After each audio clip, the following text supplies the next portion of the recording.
एक समय की बात है, बादशाह अकबर ने अपने बेगम के जन्मदिन के लिए बहुत ही खूबसूरत और बेशकीमती हार बनवाया था।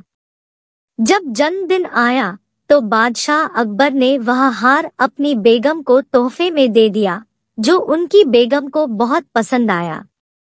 अगली रात बेगम साहिबा ने वह हार गले से उतारकर एक संदूक में रख दिया। जब इस बात को कई दिन गुजर गए तो एक दिन बेगम साहिबा ने हार पहनने के लिए संदूक खोला, लेकिन हार कहीं नहीं मिला। इससे वह बहुत उदास हो गई और इस बारे में बादशाह अकबर को बताया।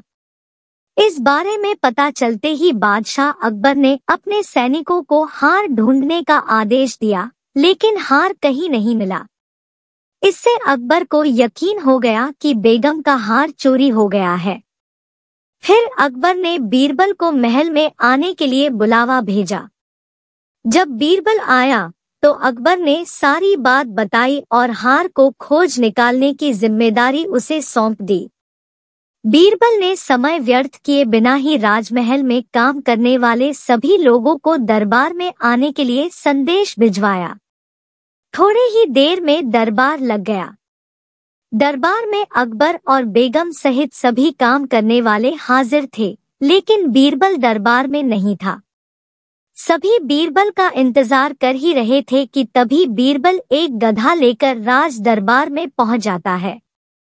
देर से दरबार में आने के लिए बीरबल बादशाह अकबर से माफी मांगता है। सभी सोचने लगते हैं कि बीरबल गधे को लेकर राज दरबार में क्यों आया है। फिर बीरबल बताता है कि यह गधा उसका दोस्त है और उसके पास जादुई शक्ति है। यह शाही हार चुराने वाले का नाम बता सकता है। इसके बाद बीरबल जादुई गधे को सबसे नजदीक वाले कमरे में ले जाकर बांध देता है और कहता है कि सभी एक एक करके कमरे में जाएं और गधे की पूंछ पकड़कर चिल्लाएं, जहांपनाह मैंने चोरी नहीं की है। साथ ही बीरबल कहता है कि आप सभी की आवाज दरबार तक आनी चाहिए। सभी के पूंछ पकड़कर चिल्लाने के बाद आखिर में गधा बताएगा कि चोरी किसने की है। इसके बाद सभी कमरे के बाहर एक लाइन में खड़े हो गए और एक एक करके सभी ने कमरे में जाना शुरू कर दिया।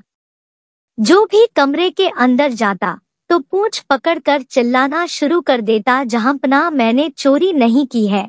जब सभी का नंबर आ जाता है तो अंत में बीरबल कमरे में जाता है और कुछ देर बाद कमरे से बाहर आ जाता है।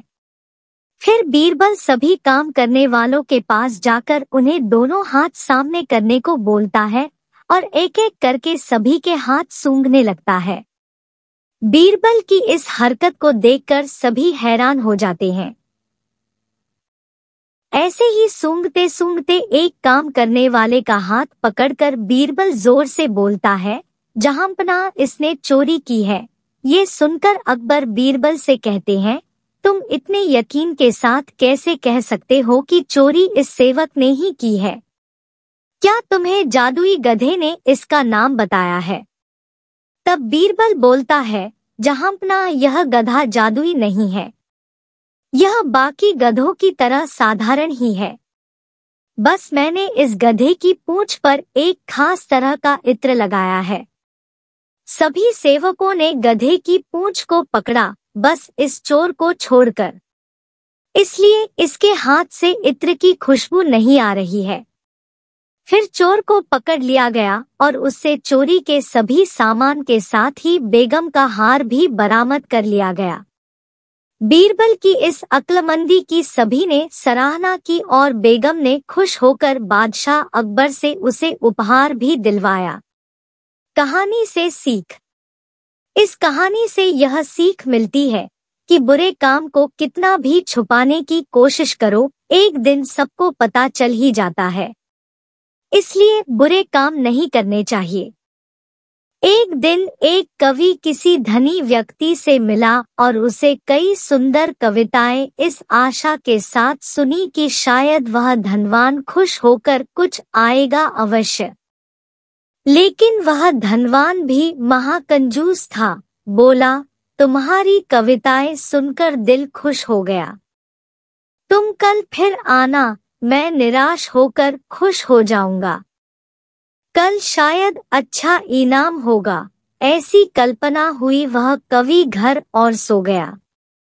अगले दिन वह फिर उस धनवान की रोशनी में जा रहा था।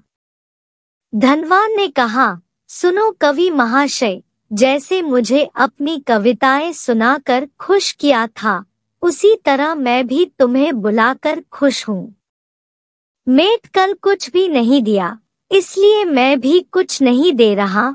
होश बराबर हो गया।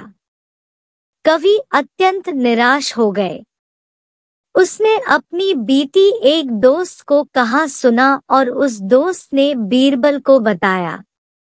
बीरबल सुनकर बोला, अब जैसा मैं कहता हूँ वैसा ही हूँ।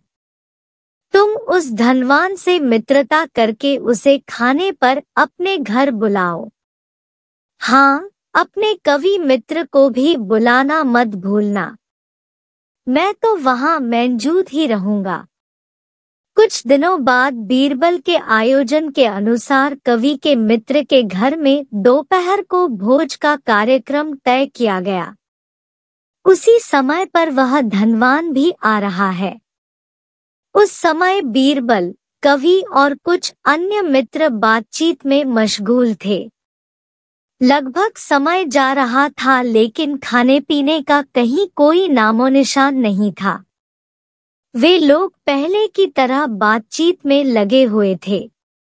धनवान की बेचैनी बढ़ती जा रही थी। जब उससे न रहा तो बोल ही पड़ा, भोजन का समय तो कब चुकाया?